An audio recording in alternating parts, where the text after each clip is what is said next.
ദുബായിൽ നിന്ന് ആരംഭിച്ച നമ്മുടെ യാത്ര ജബൽ അക്തറിലെത്തി. ഫസ്റ്റ് ഡേ നൈറ്റ് നമ്മൾ മൗണ്ടൻ ടോപ്പിൽ ക്യാമ്പ് ചെയ്ത് രണ്ടാമത്തെ ദിവസം ഒരു കോട്ടേജ് ബുക്ക് ചെയ്തു കേട്ടോ. എല്ലാവരും അവിടുന്ന് ഫ്രഷ് ആക്കി ആയിട്ട് നമ്മുടെ രണ്ടാമത്തെ ദിവസത്തെ ടൂർ നമ്മൾ ആരംഭിക്കാൻ പോവാണ് കേട്ടോ. ജബൽ അക്തറിലെ മെയിൻ അട്രാക്ഷനുകളാണ് കേട്ടോ ഇന്ന് നമ്മൾ കവർ ചെയ്യാൻ പോകുന്നത്. Canyon view point, Diana's view point, Al Aqar village, terrace farm, Wadi Bani Habib, കൂടാതെ ഫ്രീ ആയിട്ട് നമുക്ക് ക്യാമ്പ് ചെയ്യാൻ പറ്റിയ ക്യാമ്പിംഗ് ലൊക്കേഷനുകളുടെ ഡീറ്റെയിൽ ഒക്കെ നമ്മളിന്ന് ഷെയർ ചെയ്യാം കേട്ടോ. സാൻ ഫാമിലി സ്റ്റോറീസിന്റെ പുതിയൊരു എപ്പിസോഡിലേക്ക് എല്ലാവർക്കും സ്വാഗതം. നമുക്ക് കാണാം ജബൽ അക്തറിലെ പുതിയ പുതിയ കാഴ്ചകൾ.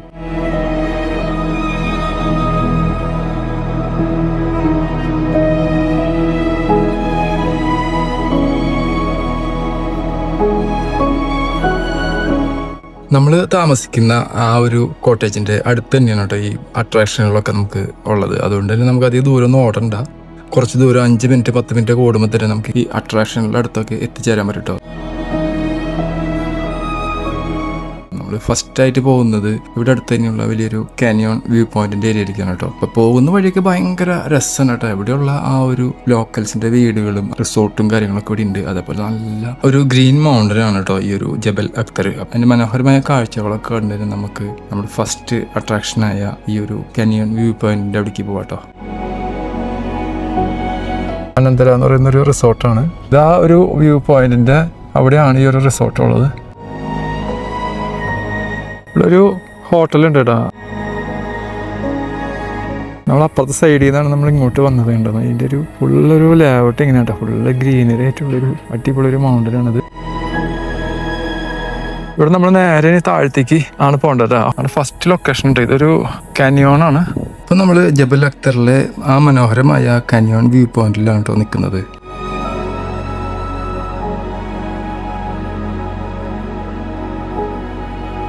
ഏകദേശം 2000 മീറ്റർ ഉയരത്തിൽ സ്ഥിതി ചെയ്യുന്ന ഈ പ്രദേശം അതിൻ്റെ മനോഹരമായ മലനിരകൾ കൊണ്ടും ആഴമുള്ള താഴ്വരകൾ കൊണ്ടും വളരെ പ്രശസ്തമാണ്. ഒമാനിലെ ഏറ്റവും മനോഹരവും ചരിത്ര പ്രാധാന്യവുമുള്ള മലനിരകളിലൊന്നായ ജബൽ അക്തറിലെ ഈ ഭീമൻ കാനിയോൺ കാഴ്ചകൾ കാണുമ്പോൾ പ്രകൃതിയുടെ ശക്തിയും സൗന്ദര്യവും നമുക്ക് ഒരുപോലെ അനുഭവിക്കാൻ പറ്റുന്ന ഒരു മികച്ച സ്ഥലമാണ്. ഇവിടെയുള്ള ഓരോ കാഴ്ചകളും നമ്മളെ വിസ്മയിപ്പിച്ചുകൊണ്ടിരിക്കുകയാണ് കേട്ടോ.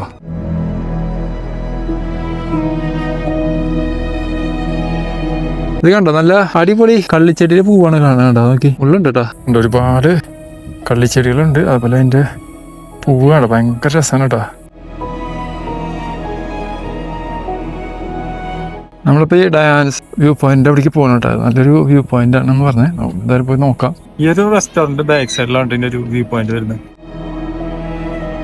ഇവിടെ ആണെങ്കിൽ ഒരുപാട് അവിടെ നല്ല ഗ്രീനറിയും ഒക്കെ ആയിട്ട് അടിപൊളിയൊരു ലൊക്കേഷനാണ്. ഡയാൻസ് വ്യൂ പോയിന്റിന്റെ ആ ഒരു മെയിൻ ഒരു അട്രാക്ഷൻ എന്ന് പറയുന്നത് ഇവിടെയാണ് കേട്ടോ. ഇവിടെ അതിൻ്റെ ഒരു മെയിൻ ഒരു വ്യൂ പോയിന്റ് വരുന്നത്. ഇവിടെ നമുക്ക് ഫ്രീ എൻട്രി ആണ് കേട്ടോ. ഇവിടെ വന്നു കഴിഞ്ഞാൽ നമുക്ക് ഒരു വ്യൂവിംഗ് ഡെക്ക് ഉണ്ട്. 1986 വെയിൽസിലെ രാജകുമാരിയായ ഡയാന ഇവിടെ സന്ദർശിച്ചതിന് ശേഷമാണ് ഈ സ്ഥലം ഡയാനാസ് പോയിന്റ് എന്ന പേരിൽ അറിയപ്പെടാൻ തുടങ്ങിയത്.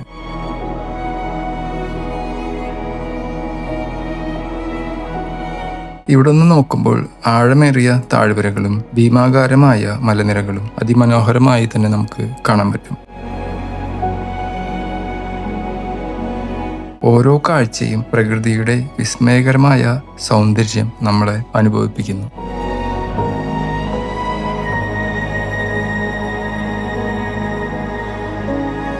ശാന്തതയും തണുത്ത കാലാവസ്ഥയും ചേർന്ന ഈ സ്ഥലം ജബൽ അക്തറിലെ ഏറ്റവും മനോഹരമായ വ്യൂ പോയിന്റുകളിൽ ഒന്നാണ്.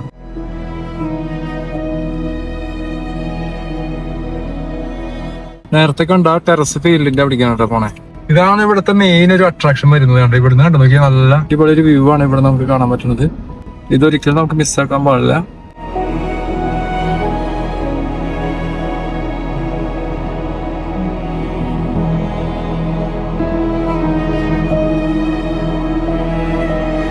ഇപ്പൊ നമ്മള് ജബൽ അക്തറിലെ മനോഹര ഗ്രാമങ്ങളിലൊന്നായ അൽ അക്കർ ഗ്രാമത്തിലാണ് എത്തിച്ചേർന്നിരിക്കുന്നത്.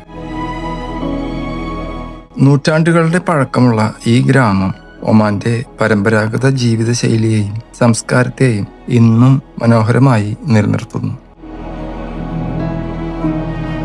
പാറ കൊണ്ട് നിർമ്മിച്ച പഴയ വീടുകളും ഇടുങ്ങിയ വഴികളും ഈ ഗ്രാമത്തിന്റെ പ്രത്യേകതകളാണ്. നമ്മൾ ഈ വഴിക്കൂടെ നടക്കുമ്പോൾ തന്നെ നമ്മൾ ഈ ഒരു ഗ്രാമത്തിന്റെ ആ ഒരു പഴമയും ആ ഒരു ഫീലൊക്കെ നമുക്ക് കിട്ടുന്നുണ്ട്. അവർ ആ പഴമ നിലനിർത്തിക്കൊണ്ട് തന്നെയാണ് ഇപ്പോഴും അവിടെ ആൾക്കാർ താമസിക്കുന്നതും അതേപോലെയുള്ള ഈ ഏരിയകളൊക്കെ അവർ സംരക്ഷിച്ചുകൊണ്ട് പോകുന്നത്. അതുകൊണ്ട് തന്നെ നമുക്ക് ആ പഴയകാല ഒമാന്റെ ആ ഒരു സംസ്കാരവും ചരിത്രമൊക്കെ നമുക്ക് വളരെ നല്ല രീതിയിൽ തന്നെ മനസ്സിലാക്കാൻ പറ്റുന്ന ഒരു സ്ഥലമാണ് കേട്ടോ ഈ ഒരു അൽ അക്കർ വില്ലേജ്.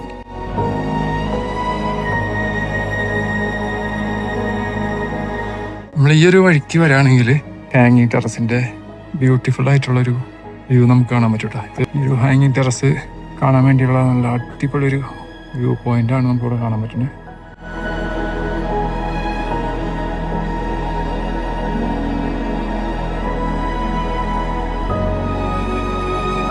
ജബൽ അക്തറിലെ ടെറസ് ഫാമിംഗ് ഒമാനിലെ ഏറ്റവും പഴക്കമേറിയ കാർഷിക പാരമ്പര്യങ്ങളിലൊന്നാണ്. വരണ്ട മലനിരകൾക്കിടയിലെ പച്ചപ്പ് നിറഞ്ഞ കൃഷിയിടങ്ങൾ ഉള്ളതുകൊണ്ടാണ് ഈ ജബൽ അക്തറിനെ ഗ്രീൻ മൗണ്ടൻ എന്ന് വിളിച്ചു വരുന്നത്.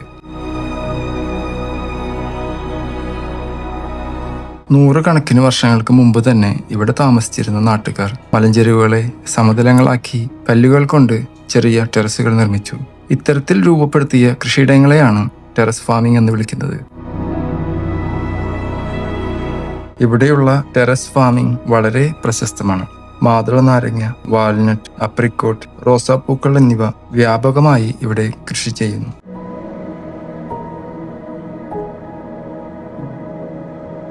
ജബൽ അക്തറിൽ വരാണെങ്കിൽ നമുക്ക് ഇവിടെ കേരള റെസ്റ്റോറൻറ്റും പാകിസ്ഥാനി റെസ്റ്റോറൻറ്റും അറബിക് റെസ്റ്റോറൻറ്റൊക്കെ ഇവിടെ അവൈലബിൾ ആണ് കേട്ടോ. ഞങ്ങൾ ഒരു അറബിക് റെസ്റ്റോറൻറ്റിൽ നിന്ന് മട്ടൻ ഷുവയും ചിക്കൻ മന്തിയും ആണ് നമ്മൾ ഓർഡർ ചെയ്തത്. നമ്മളങ്ങനെ ഉച്ചയ്ക്ക് ഫുഡൊക്കെ കഴിച്ചും കഴിഞ്ഞിട്ട് നമ്മളിപ്പോൾ അടുത്തൊരു ട്രിപ്പിന് വേണ്ടി പോകണം കേട്ടോ. ജബൽ അക്തറിൽ നമ്മൾ വന്നു കഴിഞ്ഞാൽ ഇവിടെ ഒരുപാട് സ്ഥലങ്ങൾ കാണാൻ കേട്ടോ. ഭയങ്കര ബ്യൂട്ടിഫുൾ ആണ് ഇവിടുത്തെ ഓരോ നേച്ചറും വഴികളും എല്ലാം.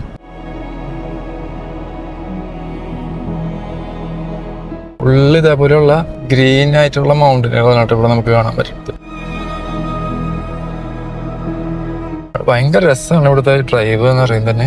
ചെറിയ റോഡുകളാണ്, പക്ഷെ വലിയ കയറ്റങ്ങളും ഇറക്കങ്ങളും ഒക്കെയുള്ള ചെറിയ ചെറിയ റോഡുകളാണ്. ടെറസ് ഗാർഡന്റെ വ്യൂ കണ്ടില്ലേ? അവിടെ നിന്ന് നോക്കുമ്പോൾ കാണാൻ വ്യൂ ആണ് കേട്ടോ. അവിടെ ആ ഒരു വില്ലേജിലേക്കാണ് നമ്മളിപ്പോൾ പോണത്. പ്രതിമലര അപ്പുറത്തെ സൈഡിൽ നിന്നാണ് നമ്മൾ ഇറങ്ങി വന്നത്. നമുക്കിനി താഴെ ഈ ടെറസ് ഗാർഡന്റെ അവിടേക്ക് നമുക്ക് പോകാം. നമ്മളങ്ങനെ ഈ ഒരു വില്ലേജിൻ്റെ അടുത്തേക്ക് ഇങ്ങനെ പോകണിട്ട് വീണ്ടും നമ്മൾ അവിടെ നിന്ന് കണ്ട ആ ഒരു ടെറസ് ഗാർഡനാണ് നമ്മൾ കാണുന്നത്. ഫുള്ള് ഇതേപോലെ അനാറിൻ്റെ ചെടികളാണ് കേട്ടോ അവരിവിടെ വച്ചേക്കണത്.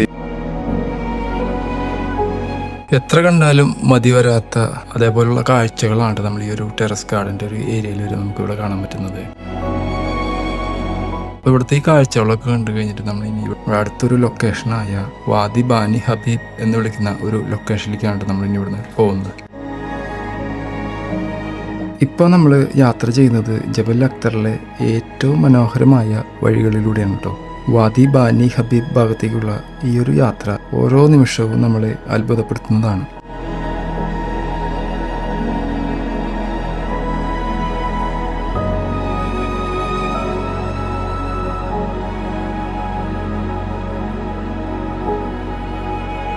അപ്പം നമ്മളങ്ങനെ ഈ ഒരു വാദി ബാനി ഹബീബിൻ്റെ ആ ഒരു ഏരിയയിൽ എത്തിച്ചേർന്നു കേട്ടോ.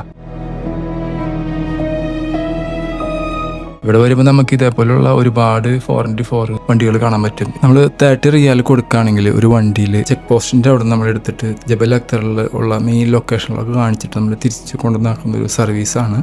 അപ്പോൾ പോകുന്നത് വാദി ബാനി ഹബീബ് എന്ന് പറയുന്ന ലൊക്കേഷനിലേക്കാണ്. ഒരു ഓൾഡ് വില്ലേജ് കാണാൻ വേണ്ടിയിട്ടാണ് നമ്മളിപ്പോൾ പോയിക്കൊണ്ടിരിക്കുന്നത്.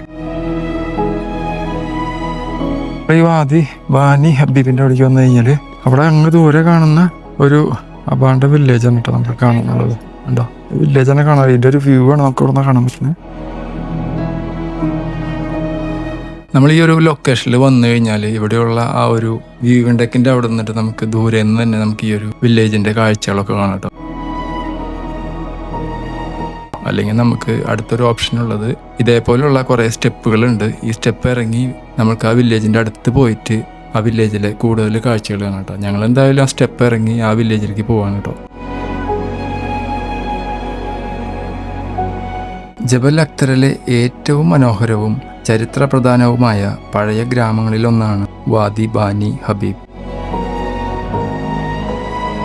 ഇത് ഒമാനിലെ ഹജാർ മലനിരകളുടെ മുകളിലായി സ്ഥിതി ചെയ്യുന്ന ഒരു പഴയ മലഗ്രാമമാണ്. പ്രകൃതി സൗന്ദര്യം, പഴയ കല്ല് വീടുകൾ, മൺവീടുകൾ, ടെറസ് കൃഷിയിടങ്ങൾ എന്നിവയാണ് ഈ സ്ഥലത്തെ പ്രത്യേകമാക്കുന്നത്.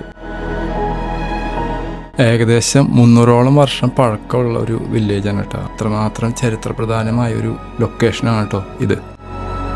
നൂറുകണക്കിന് വർഷങ്ങൾക്ക് മുമ്പ് ഇവിടെ നാട്ടുകാർ കുടുംബമായി താമസിച്ചിരുന്നു.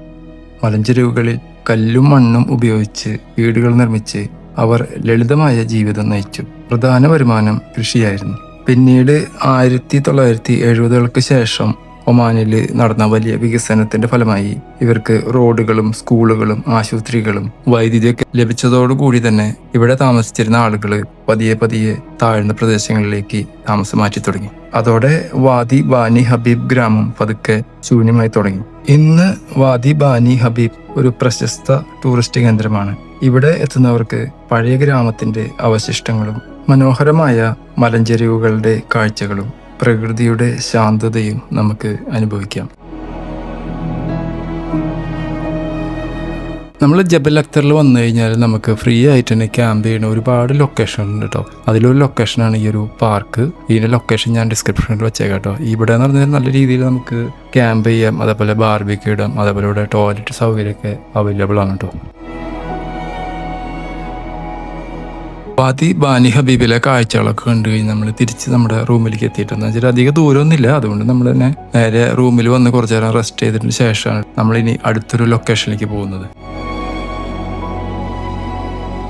നമ്മളിപ്പോൾ വന്നത് ഇവിടുത്തെ ഒരു മെയിൻ ഒരു ക്യാമ്പിംഗ് ഏരിയയിലാണ് കേട്ടോ. ഈ ഒരു ഏരിയയിൽ വന്നു കഴിഞ്ഞാൽ നമുക്ക് അടിപൊളി ക്യാമ്പ് ചെയ്യട്ടെ. നമ്മൾ ഇന്നലെ വന്നിട്ട് നമ്മൾ ക്യാമ്പ് ചെയ്തതിൻ്റെ അപ്പുറത്തൊരു ഏരിയയിലായിരുന്നു. അതിനേക്കാളും നല്ല ബ്യൂട്ടിഫുൾ ആയിട്ടൊരു ഏരിയയാണ് ഈ ഒരു ഏരിയ. അപ്പോൾ ഇവിടെ വരുന്ന ആൾക്കാർക്ക് മസ്റ്റായിട്ട് ഇവിടെ ഒന്ന് ക്യാമ്പ് ചെയ്യട്ടെ. എന്താ വെച്ചാൽ നല്ല സേഫാണ്, നല്ല ബ്യൂട്ടിഫുൾ ആയിട്ടുള്ള ഒരുപാട് വ്യൂസ് ഉള്ളൊരു നല്ലൊരു ഏരിയയാണ്. ഏത് വണ്ടി ഇങ്ങോട്ട് വരും കേട്ടോ. നല്ല ഫ്ലാറ്റ് ആയിട്ടൊരു ക്യാമ്പിംഗ് ഗ്രൗണ്ടാണ് കേട്ടോ അത്. അതുപോലെ തന്നെ ഈ ഒരു ഗ്രൗണ്ടിൽ നമ്മൾ ക്യാമ്പ് ചെയ്യുകയാണെങ്കിൽ നമുക്ക് നല്ല രീതിയിൽ തന്നെ നമുക്ക് സൺറൈസ് കാണാം. ചുറ്റിലും നല്ല ഗ്രീനറി ഉണ്ട്, ഭയങ്കര ബ്യൂട്ടിഫുൾ ആയിട്ടുള്ള ഒരുപാട് കാഴ്ചകൾ കാണാം. അതുപോലെ നല്ല തണുത്ത കാറ്റാണ്. മെയിൻ ഒരു അട്രാക്ഷനായ ടെറസ് ഫാമിങ്ങിൻ്റെ ഒരു നല്ലൊരു വ്യൂ ഉള്ളൊരു ഏരിയ ആണ് കേട്ടോ. ഇതിൻ്റെ ലൊക്കേഷൻ ഞാൻ ഡിസ്ക്രിപ്ഷനിൽ വെച്ചേക്കാം. ഒമാനിൽ തന്നെ ഭയങ്കര ഫേമസ് ആയിട്ടുള്ള മിഷ്കാക്ക് എന്ന് വിളിക്കുന്ന ഒരു ബാർബിക് വിഭവമാണ് കേട്ടോ നമ്മൾ വൈകിട്ട് കഴിച്ചത്. ഇതാണ് മിഷ്കാക്ക്. ഇത് അധികം പ്രൈസ് ഒന്നുമില്ല കേട്ടോ. ഏകദേശം 200 പൈസ 300 പൈസയൊക്കെയാണ് ഓരോ സ്റ്റിക്കിനുള്ളത്. അതുകൊണ്ട് നമ്മൾ വൈകിട്ട് കഴിച്ചത് ഈ ഒരു മിഷ്കാക്കാണ്. അതേപോലെ നമുക്ക് ആവശ്യമുള്ള സാധനങ്ങൾ വാങ്ങിക്കാൻ വേണ്ടിയിട്ട് അവിടെ 2 സൂപ്പർ മാർക്കറ്റ് ഉണ്ട്.